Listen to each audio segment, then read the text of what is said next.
ഈ പൂച്ച കണ്ണടച്ച് പാല് കുടിക്കുന്നത് നിങ്ങൾ കേട്ടിട്ടുണ്ടോ?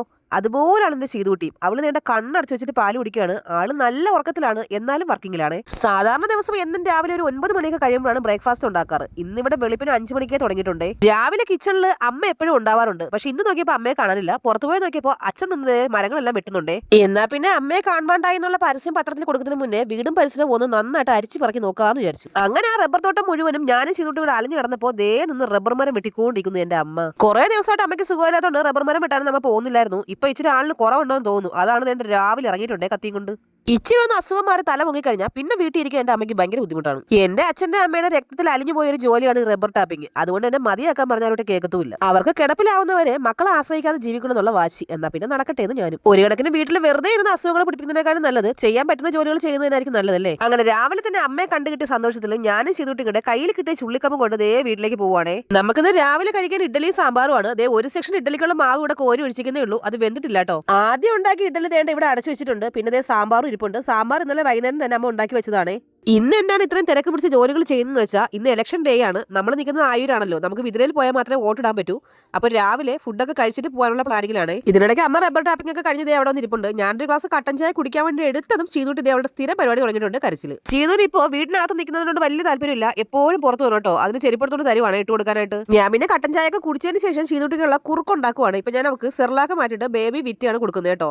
ഞാൻ അവർക്ക് എടുത്തേക്കുന്നത് കുറെ പയർ വർഗ്ഗങ്ങളെല്ലാം കൂടി പൊടിച്ചു വരുന്ന സാധനമാണ്. അതിങ്ങനെ പാലിൽ കുറുക്കിയാണ് കൊടുക്കുന്നത്. ഞാൻ അവൾക്ക് കഴിക്കാനുള്ള ഫുഡ് എടുക്കുന്നുണ്ട്. ചെയ്തിട്ട് ഓടി രക്ഷപ്പെട്ടു. മോൻ എവിടെന്നൊക്കെയോ പോയി വലിച്ചു പിടിച്ചെടുത്തോണ്ട് വരുവാണ്. ഫുഡ് കഴിക്കാൻ ഇത്രയും മഴയുള്ള കൊച്ചിനെ ഞാൻ കണ്ടിട്ടില്ല കേട്ടോ. ദേ അവിടെ ഒരുവിധം പിടിച്ചിരുത്തിയതായിരുന്നു. ദേ ഓടുന്ന ഓട്ടം കണ്ടോ അവള്. മിക്കവാറും ഈ കുറിക്കിയതെല്ലാം കൂടെ ഞാൻ തന്നെ കുടിക്കേണ്ടി വരും. അങ്ങനെ ശീതുകുട്ടിയും ഫുഡും ഞാനും കൂടെ തമ്മിലുള്ള അംഗം എല്ലാം കഴിഞ്ഞതിന് ശേഷം ദേ അടുത്ത് 2 ഇഡ്ഡലിയും സാമ്പാറും കൂടെ എടുത്തിട്ട് ഞാനും കഴിക്കാമെന്ന് വിചാരിച്ചു കേട്ടോ. സാധാരണ ഇവിടെ ഉണ്ടാക്കുന്ന ഇഡ്ഡലി നല്ല പൂ പോലെ ഇരിക്കുമെങ്കിലും ഇന്നത്തെ ഇഡ്ഡലിക്ക് എന്ത് വരുന്ന അറിയില്ല. നല്ല കല്ല് മാതിരി ഉണ്ടായിരുന്നേ. ഈ അമ്മമാർക്ക് മക്കളെ എത്ര തീറ്റിച്ചാലും മതിയാവില്ല. അമ്മ 3 ഇഡ്ഡലി തന്നു. ഞാൻ ഒരെണ്ണം തിരിച്ചു കൊടുത്തിട്ട് എനിക്ക് 2 മതി എന്ന് പറഞ്ഞു കേട്ടോ. ഇതിനിടയ്ക്ക് അച്ഛൻ റബ്ബർ വെട്ടിയെടുത്തുനിന്ന് പോയി രാവിലെ പാലൊക്കെ എടുത്തത് ഷീറ്റ് ഉറയൊഴിക്കുവാണേ. ഇത് നമ്മുടെ വീടിന്റെ ഓണറിന്റെ റബ്ബർ മരമാണ് കേട്ടോ. ഇത് കുറച്ചേ ഉള്ളൂ. ബാക്കി അച്ഛൻ പെടുന്ന തോട്ടമൊന്നും ഇവിടെ അല്ല. അതങ്ങ് ജംഗ്ഷനിൽ പോണേ. അങ്ങനെ ഫുഡടിയും പരിപാടി എല്ലാം കഴിഞ്ഞതിന് ശേഷം ഞാൻ എന്നോട് വലിയൊരു കണ്ണാടി പിടിച്ചിരിക്കുന്നത് എന്തിനാന്ന് വെച്ചാൽ കണ്ണ് എഴുതാൻ വേണ്ടിയിട്ടാണ്. വോട്ടിന് പോകാൻ വേണ്ടിയിട്ട് ഇന്നലെ പ്ലാൻ ചെയ്തത് രാവിലെ പോകണമെന്നൊക്കെ ആണെങ്കിലും ഇവിടെ നിന്ന് ഇറങ്ങിയപ്പോൾ 9 മണിയൊക്കെ കഴിഞ്ഞു കേട്ടോ. അങ്ങനെ ദേണ്ട വോട്ടിടാൻ വേണ്ടി പോകാൻ വേണ്ടിയിട്ട് ഞാനും തയ്യാറായിട്ടുണ്ട്. ദേ ഇവിടെ അമ്മയും ഒരുങ്ങി വന്നിപ്പോണ്ടേ. അമ്മ എന്നെയും കെട്ടിപ്പിടിച്ച് നിൽക്കുന്നത് ഞാൻ ഫോട്ടോ എടുക്കുവാണെന്ന് വിചാരിച്ചിട്ടാണ് കേട്ടോ. ചീതൂട്ടി ദേണ്ട ഇവിടെ കറുപ്പൊക്കെ ഇട്ട് നല്ല സുന്ദരി കുട്ടിയോട് വന്ന് നിൽപ്പുണ്ടേ. തലയിൽ വെച്ചു കൊടുത്ത 3 സ്ലൈഡോളം ഇളക്കി കളഞ്ഞപ്പോൾ അവസാന ശ്രമമായിട്ടാണ് ഞാൻ ഈ ഹെയർ ബോ വെച്ചു കൊടുത്തത്.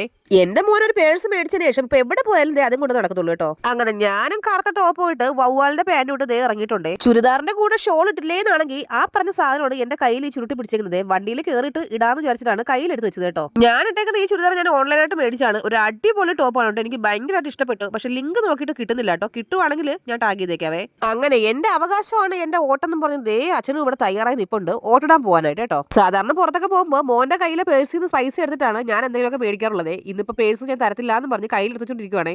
അങ്ങനെ രാവിലെ ഒരു 9 മണിയൊക്കെ കഴിഞ്ഞപ്പോൾ ഞങ്ങൾ ദേ ഓട്ടയിൽ ഞങ്ങളുടെ നാട്ടിലേക്ക് പോവുകയാണ് കേട്ടോ, ബിദിരിലേക്ക്. ഞാനും പിള്ളേരും ഇവിടെ ഇല്ലായിരുന്നെങ്കിൽ ഈ ഓട്ടം കിട്ടാതെ ശ്വാസം മുട്ടി ചത്തേനെ. ചെയ്തുട്ടിയുടെ വീഡിയോ ഒന്ന് എടുക്കാന്ന് വിചാരിച്ചപ്പോൾ ദേ കള്ളി പെണ്ണുണ്ടോ ഉറങ്ങുന്ന മാതിരി ആക്ട് ചെയ്യുവാണേ. ഇടയ്ക്ക് അവള് ഇടം കണ്ടിട്ട് നോക്കുന്നുണ്ട് കേട്ടോ ഞാൻ വീഡിയോ നിർത്തിയൊന്ന്. മോന് രാവിലെ വണ്ടിയിൽ കയറി കഴിഞ്ഞാൽ ചെറുതായിട്ടൊരു വൊമിറ്റിംഗ് ടെൻഡൻസി ഉണ്ട് കേട്ടോ. അതുകൊണ്ട് ഞാനൊരു ഓറഞ്ച് എടുത്ത് വെച്ചിരുന്നു ഇടയ്ക്കൊന്ന് കൊടുക്കാമല്ലോ എന്ന് വിചാരിച്ചിട്ട്. ഓറഞ്ചിന്റെ മണം അടിക്കുമ്പോൾ ഛർദ്ദിക്കാൻ തോന്നുവാണെങ്കിൽ മാറുമല്ലോ എന്ന് വിചാരിച്ചിട്ടാണ് ഞാൻ ഒരെണ്ണം എടുത്ത് വെച്ചത്. സത്യം പറഞ്ഞാൽ എടുത്ത് വെച്ചത് ഞാനല്ല, അമ്മയാണ് നമ്മുടെ കാര്യങ്ങളെല്ലാം ഓർത്ത് ഓരോ സാധനങ്ങളും എടുത്ത് വയ്ക്കുന്നത് കേട്ടോ. അങ്ങനെ യാത്ര ചെയ്ത് കുറച്ചു ദൂരം കഴിഞ്ഞപ്പോൾ അവനൊരു ഓറഞ്ചും കൊടുത്തു. ഞങ്ങൾ വണ്ടി പതുക്കെ വന്ന് സൈഡിലാക്കിയിട്ട് ഒരു ചായയും കുടിച്ചു കേട്ടോ. വിശപ്പൊന്നും ഇല്ലായിരുന്നു. രാവിലെ വണ്ടി ഓടിച്ചപ്പോൾ അച്ഛൻ ഉറക്കം വരുന്നു എന്ന് പറഞ്ഞപ്പോൾ എന്നാ പിന്നെ ഒരു ചായ കുടിച്ചിട്ട് പോകാന്ന് വിചാരിച്ചിട്ടാണ് ചായ കുടിച്ചത്. അങ്ങനെ തന്നെ നമ്മൾ മലകളും മരങ്ങളും പുഴകളും റോഡും എല്ലാം കടന്ന് ദേ നമ്മളെ ഇലക്ഷൻ ബൂത്തിന്റെ അടുത്ത് എത്താറായിട്ടുണ്ട്. അച്ഛൻ ഇടയ്ക്ക് ഒരു സ്ഥലത്ത് ഇറങ്ങിയിട്ട് സ്ലിപ്പ് മേടിക്കുമായിരുന്നു കേട്ടോ.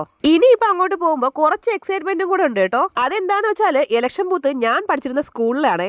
അങ്ങനെ ഒരു 20 വർഷത്തിന് ശേഷം വീണ്ടും ഞാൻ ആ സ്കൂളിലേക്ക് പോവുകയാണ് കേട്ടോ. സ്കൂളിനകത്തേക്ക് നമ്മൾ കയറി പോകുമ്പോൾ തന്നെ 2 സൈഡിലും എല്ലാ സ്ഥാനാർത്ഥിമാരും നിപ്പുണ്ടായിരുന്നേ. അങ്ങനെ അവരോടൊക്കെ കുറച്ച് കുശലമൊക്കെ പറഞ്ഞതിന് ശേഷം ഞങ്ങൾ ഇതേ സ്കൂളിനകത്തേക്ക് പോവുകയാണ്. എന്റെ ഇലക്ഷൻ ബൂത്ത് ഇവിടെ അല്ല, ഇവിടെ അച്ഛനും അമ്മയ്ക്കും മാത്രമേ ഉള്ളൂ. അതുകൊണ്ട് അവരെ വോട്ടിടാൻ വേണ്ടി പറഞ്ഞു വിട്ടിട്ട് ഞാൻ എന്താണെന്ന് സ്കൂളൊന്ന് ചുറ്റിക്കറങ്ങി കാണാമെന്ന് വിചാരിച്ചു കേട്ടോ. പണ്ട് ഞാൻ കുട്ടി പാവാടായിട്ട് ഓടി നടന്നിരുന്ന എന്റെ സ്കൂൾ മുറ്റത്ത് ഞാനിപ്പോ എന്റെ പിള്ളേരെ വാരി പറക്കിക്കൊണ്ട് ദേ നടക്കുന്നു. സത്യം പറഞ്ഞ പഠിക്കുന്ന കാലത്ത് ഇങ്ങനെ ഒരു സംഭവം ഉണ്ടാവുമെന്ന് വരെ നമ്മൾ വിചാരിക്കില്ലല്ലേ. ദേണ്ട ഗ്രില്ലിനകത്ത് സ്റ്റെപ്പ് കയറി പോകുന്ന സ്ഥലം കണ്ടോ, അതിന്റെ മുകളിലത്തെ ക്ലാസ് റൂമിലാണ് എന്റെ 10ാം ക്ലാസ് കേട്ടോ. 20 വർഷത്തിന് ശേഷം ഇവിടെ വന്നപ്പോൾ 1-2 കെട്ടിടങ്ങൾ മാത്രമേ ഉള്ളൂ പഴയത്, ബാക്കിയെല്ലാം പുതിയതാണ്. കെട്ടിടങ്ങൾ മാത്രമേ പുതിയതുള്ളൂ കേട്ടോ. നമ്മുടെ മനസ്സിന്റെ പഴയ ഓർമ്മകളെല്ലാം അതുപോലെ തന്നെ ഇപ്പോഴും ഉണ്ട്. എന്റെ കൂടെ പഠിച്ച അഖില, അഫില, പ്രിയ, രേഖ, രഹിന, പ്രിയാചന്ദ്ര, ശ്യാമ, ശ്രീജ, ശ്രീന, അശ്വതി എന്ന് വേണ്ട സകല പിള്ളേരെ എനിക്ക് ഓർമ്മ വന്നു കേട്ടോ. ഞാനിവിടുന്ന് ഇറങ്ങിയ ശേഷം റീയൂണിയൻ ഒന്നും എന്നെ ആരും വിളിച്ചിട്ടില്ല. അങ്ങനെ ഒരു സംഭവം നടന്നു പോലും അറിയില്ല. ഇപ്പൊ എല്ലാരും എവിടെയാണെന്ന് പോലും അറിയില്ല കേട്ടോ. നമ്മുടെ കൂടെ പഠിച്ച ഒരാള് ഈ ഇടയ്ക്ക് നമ്മളെല്ലാരും വിട്ടുപിരിഞ്ഞു പോയി. ഞാൻ അവളുടെ മരണത്തിന് പോയിട്ടുണ്ടായിരുന്നു. ഭയങ്കര വിഷമമായിരുന്നു എനിക്ക് കുറേ നാളത്തേക്ക് കേട്ടോ. ബാക്കി എല്ലാരും എവിടാണാവോ? എന്തായാലും ആർക്കും ഒരു ആപത്തും വരാതെ എല്ലാവരും സന്തോഷമായിട്ടിരിക്കട്ടെ അല്ലേ. പഠിച്ച സ്കൂൾ കണ്ടപ്പോ പഴയ ഓർമ്മകൾ ഇങ്ങനെ തികട്ടി വരുന്നതുകൊണ്ടാണ് ചെറിയൊരു വിഷമമേ. നമ്മുടെ വീഡിയോ കാണുന്ന കൊച്ചു മക്കളുണ്ടെങ്കിൽ നിങ്ങളോടൊരു കാര്യം പറയട്ടെ. എന്റെ പൊന്നു മക്കളെ, നിങ്ങൾ ഇപ്പൊ അനുഭവിക്കുന്ന ഈ പീരീഡ് ഉണ്ടല്ലോ, അതാണ് നിങ്ങളുടെ ലൈഫിലെ ഏറ്റവും ഹാപ്പിനെസ് ആയിട്ടുള്ള പീരീഡ് കേട്ടോ. പണ്ട് ഈ സ്കൂൾ വരാന്തയിലൂടെ ഒക്കെ എന്തോരം ഓടിച്ചാടി മറിഞ്ഞ് നടന്നിട്ടുണ്ടെന്ന് അറിയാമോ? അങ്ങനെ ഓടിച്ചാടി മറിഞ്ഞ് നടക്കുമ്പോഴായിരിക്കും ഏതെങ്കിലും +1 +2 ചേട്ടന്മാർ കൊണ്ടുവന്ന ലവ് ലെറ്റർ വരുന്നത്. അതോടെ പിന്നെ ഒരു നെഞ്ചെടുപ്പാണ്. പിന്നെ ക്ലാസിന്റെ വെളിയിൽ പോലും ഇറങ്ങില്ല കേട്ടോ ഒരാഴ്ചത്തേക്ക്. ഞാൻ പഠിച്ച സ്കൂളാണെന്ന് പിള്ളേരോട് പറഞ്ഞപ്പോ എന്റെ മോന് ഭയങ്കര സന്തോഷം കേട്ടോ. അവനിങ്ങനെ എന്റെ പുറകെ നടക്കുമായിരുന്നു. അമ്മ പഠിച്ച ക്ലാസ് ഏതായിരുന്നു ടീച്ചർ, എന്തൊക്കെയായിരുന്നു പിള്ളേരുടെ പേരുകൾ, അങ്ങനെ അങ്ങനെ അങ്ങനെ കുറെ ചോദ്യങ്ങൾ. ഇടയ്ക്ക് തേണ്ട അടച്ചിട്ട ക്ലാസ് റൂമിലെ ജനൽ വഴി നോക്കിയപ്പോ ദേ ഒരു പുസ്തകം ഇരിക്കുന്നു അവിടെ. ഏതോ ഒരു കുറുമ്പനോ കുറുമ്പത്തെയോ മറന്നു വെച്ചിട്ട് പോയതാവും. അടുത്ത ദിവസം ക്ലാസ്സിൽ വരുമ്പോൾ ടീച്ചറിന്റെ കയ്യിൽ നിന്ന് നല്ല പെടയും കിട്ടിയിട്ടുണ്ടാവും. എന്റെ സ്ഥിരം പരിപാടിയായിരുന്നു ടെസ്റ്റും പുസ്തകം എല്ലാം മറന്നു വെച്ചിട്ട് വരല്ലേ. പിറ്റേന്ന് പോകുമ്പോൾ നല്ല അടിയും കിട്ടും കേട്ടോ. എന്റെ സ്കൂളിലെ വീര കഥകളെല്ലാം കേട്ട് എന്റെ പിള്ളേരുടെ മത്തടിച്ച് മനോമത്തനായിട്ട് ഇരിപ്പുണ്ടേ. ഞാൻ ഡാൻസിനൊക്കെ ഫസ്റ്റ് ആയിരുന്നു പറഞ്ഞപ്പോ എന്റെ മോൻ പറയും അമ്മ തള്ളുന്നതാണെന്ന്. ഇതിനിടയ്ക്ക് തേണ്ട അച്ഛൻ ഓട്ടം കിട്ടിട്ട് വന്നിട്ടുണ്ട്. അച്ഛന്റെ കൈ പിടിച്ചൊന്ന് നോക്കിയതായിരുന്നു കേട്ടോ, മഷി പതിഞ്ഞോ ഇല്ലയോന്ന്. അത്യാവശ്യം നല്ല തിരക്കുണ്ടായിരുന്നു. നമ്മളവിടെ പോയതിനു ശേഷം ഒരു 2 മണിക്കൂറൊക്കെ കഴിഞ്ഞിട്ടാണ് നമുക്ക് അവിടെ തിരിച്ചു വരാൻ പറ്റിയതേ. ഇതിനിടയ്ക്ക് അവിടെ കണ്ട് ആരോ മാറിയിട്ട് ഓട്ടിട്ടെന്നൊക്കെ പറഞ്ഞിട്ട് ദേ പോലീസ് വന്ന് കിടപ്പുണ്ടായിരുന്നേ. പോലീസുകാർ അവരുടെ ജോലി ചെയ്യട്ടെ, എന്നാ പിന്നെ ഞാൻ എന്റെ ജോലി ചെയ്യാന്ന് പറഞ്ഞിട്ട് സ്കൂളിന്റെ സൈഡിലൂടെ ഒക്കെ നടന്നു നോക്കിയതായിരുന്നു കേട്ടോ. അപ്പോഴാണ് ദേണ്ട നമ്മള് പണ്ട് ഉച്ചയ്ക്ക് ചോറൊക്കെ കഴിച്ചിട്ട് കൈ കഴുകുന്ന പൈപ്പ് ഇപ്പൊ അത് മുഴുവനും പൊട്ടിപ്പൊളിഞ്ഞ് കിടക്കുവാണെങ്കിലും മോന് ഭയങ്കര സന്തോഷം കേട്ടോ സ്കൂളൊക്കെ കണ്ടപ്പോ. അങ്ങനെ എന്റെ വോട്ട് ഞാൻ ഇട്ടിട്ടുണ്ടെന്ന് പറഞ്ഞ അമ്മ ദേണ്ട ആഹ്ലാദ ഫരിതയായിട്ട് വന്നിട്ടുണ്ടേ. ആര് ജയിച്ചാലും കുഴപ്പമില്ല, ജനങ്ങൾക്ക് വേണ്ടിയിട്ട് നിന്നാ മതിയായിരുന്നു. അങ്ങനെ വോട്ടിടലും പരിപാടി എല്ലാം കഴിഞ്ഞിട്ട് ഒരു 1-1:30 മണിയൊക്കെ ആയപ്പോൾ ഞങ്ങൾ തൊട്ടടുത്ത ഹോട്ടലിൽ ഫുഡ് കഴിക്കാൻ വേണ്ടി കയറിയായിരുന്നു. എനിക്കും മോനും കൂടെ ഒരു ബിരിയാണി മേടിച്ച് ഞങ്ങൾ ഷെയർ ചെയ്തു. അമ്മയ്ക്കും അച്ഛനും ഊണായിരുന്നു മേടിച്ചത് കേട്ടോ. ബിരിയാണി കഴിച്ചു കഴിഞ്ഞപ്പോൾ എനിക്ക് ആ നഗ്നസത്യം മനസ്സിലായി, മര്യാദയ്ക്ക് ഊണ് മേടിച്ച് കഴിച്ചാൽ മതിയായിരുന്നു എന്ന്. ചെയ്തൂട്ടി പിന്നെ വീട്ടിലായാലും പുറത്തായാലും ഹോട്ടലിലായാലും എവിടെയായാലും ഫുഡ് കഴിക്കുന്ന അലർജി ആയതുകൊണ്ട് വായിൽ വച്ച് കൊടുത്തപ്പോൾ തന്നെ തുപ്പിക്കളഞ്ഞു കേട്ടോ. അങ്ങനെ ഫുഡെല്ലാം കഴിച്ചതിന് ശേഷം ഞങ്ങൾ പിന്നെ കുറച്ച് കടകളിലൊക്കെ കയറി അല്ലറ ചില്ലറ ഷോപ്പിംഗ് ഒക്കെ നടത്തിയിട്ട് നേരെ പോകുന്നത് വീട്ടിലേക്കാണ്. ഷോപ്പിംഗ് എന്ന് പറഞ്ഞാൽ വേറെ ഒന്നുമല്ല കേട്ടോ, പച്ചക്കറി മീനൊക്കെ ആണ് കേട്ടോ. അങ്ങനെ കടയിൽ നിന്ന് മേടിച്ച പച്ചക്കറി മീനെല്ലാം ദേ അവിടെ നടപ്പടിയിൽ ഇരിപ്പുണ്ട്. അമ്മ ദേ ചെയ്തൂട്ടി ഉറങ്ങിക്കൊണ്ട് അവളെ എടുത്തോണ്ട് പോവാണേ. രാവിലെ ഇവിടുന്ന് പോയപ്പോ അടിച്ച് പൊളിച്ച് പോയതായിരുന്നു. തിരിച്ചു വന്ന് ദേ വെയിലടിച്ച് കരിഞ്ഞ് ഒരുമാതിരി എന്ത് പറയാനാണ്. ഇനിയിപ്പോ അങ്ങോട്ടുള്ള ദിവസങ്ങളിൽ എപ്പോ പുറത്തു പോയാലും ഇതൊക്കെ തന്നെ ആയിരിക്കും അവസ്ഥ. കാരണം ഇങ്ങോട്ട് മൊട്ടം വെയിലല്ലേ വരാൻ പോകുന്നത്. വന്ന് ഡ്രസ്സൊക്കെ ചേഞ്ച് ചെയ്തതിനു ശേഷം അടുത്ത പരിപാടി മേടിച്ചോണ്ടൊന്ന വലിയ വാള മീനിനെ വീഡിയോ എടുത്ത് കാണാൻ ഇട്ട് കൊടുക്കലാണ്. ഞങ്ങൾ ഇവിടെ ഇതിനെ വാളാന്നാണ് പറയാറ്, ബാക്കിയുള്ളവർ ഇതിനെ പാമ്പാടേന്നോ അങ്ങനെ എന്നൊക്കെ പറയുന്നുണ്ട് കേട്ടോ. എന്തായാലും ആ മുട്ടക്കാട്ട മീനിന്റെ വായിക്കകത്ത് വലിയൊരു ചൂണ്ടയൊക്കെ ഇരിപ്പുണ്ടായിരുന്നേ. മീൻ വിട്ടായിരിക്കുമ്പോ പൂച്ചകൾ വെള്ളം തരുമോ എന്ന് പറഞ്ഞ് നോക്കിയിരിക്കുന്ന മാതിരിയാണ് ഇവിടെ ഞങ്ങൾ എല്ലാവരും അമ്മ മീൻ വിട്ടുമ്പോ വന്ന് നോക്കിയിരിക്കാറുണ്ട്. അമ്മ യൂട്യൂബിൽ കണ്ട പുതിയ പരിപാടി പരീക്ഷിക്കുകയാണ്. ഈ മീനിന്റെ മുകളിൽ ഉപ്പ് വിതറിയിട്ട് മാവല കൊണ്ട് ചുരണ്ടി കഴിഞ്ഞാൽ അതിന്റെ ഈ വഴുവഴുപ്പുണ്ടല്ലോ അത് പോകുന്നു. അങ്ങനെ ഏതോ യൂട്യൂബ് ഷെഫ് പറഞ്ഞു കൊടുത്ത അമ്മയുടെ ആ ടിപ്പ് ഉണ്ടല്ലോ നമ്പർ 1 ആയിട്ട് പൊട്ടിയിരിക്കുവാണ്. ഇവിടെ ഈ ചിക്കന്റെയും ബീഫിന്റെ ഒക്കെ പരിപാടി എനിക്കും മീനിന്റെ പരിപാടി അമ്മയ്ക്കുമാണ് കേട്ടോ. എനിക്കും ഈ പിള്ളേരെ പോലെ തന്നെ അമ്മ ഇങ്ങനെ മീൻ വെട്ടുമ്പോ അമ്മയുടെ അടുത്ത് വന്നിരുന്ന് പഴയ കാര്യങ്ങളൊക്കെ ഇങ്ങനെ ചോദിച്ചിരിക്കാൻ ഭയങ്കര ഇഷ്ടമാണ്. അമ്മ എപ്പോഴും പറയാറുണ്ട് എവളോട്ട് എന്റെ പോകത്തുമില്ല, എന്റെ പണിയോട്ട് നടക്കത്തുമില്ല എന്ന്. ചീതൂടി ആകെ ഇഷ്ടപ്പെട്ട് കഴിക്കുന്ന ഒരു സാധനം മീനാണ്. അതുകൊണ്ട് തന്നെ ഞാനിവിടെ മീൻ വെട്ടാൻ വേണ്ടി ഞാനല്ല അമ്മ ഇവിടെ മീൻ വെട്ടാൻ വന്നിരുന്നപ്പോ മുതല് ശീതുട്ടി മീൻ തരുമോ എന്ന് ചോദിച്ച് വായ ഇങ്ങനെ തുറന്നു വന്ന് കാണിച്ചുകൊണ്ടിരിക്കുവായിരുന്നേ. കൊച്ചിനറിയില്ലല്ലോ ഇത് ഇങ്ങനെ തന്നെ കഴിക്കാൻ പാടില്ല, ഇത് കറി വെച്ചാലേ കഴിക്കാൻ പാടുള്ളൂ എന്ന്.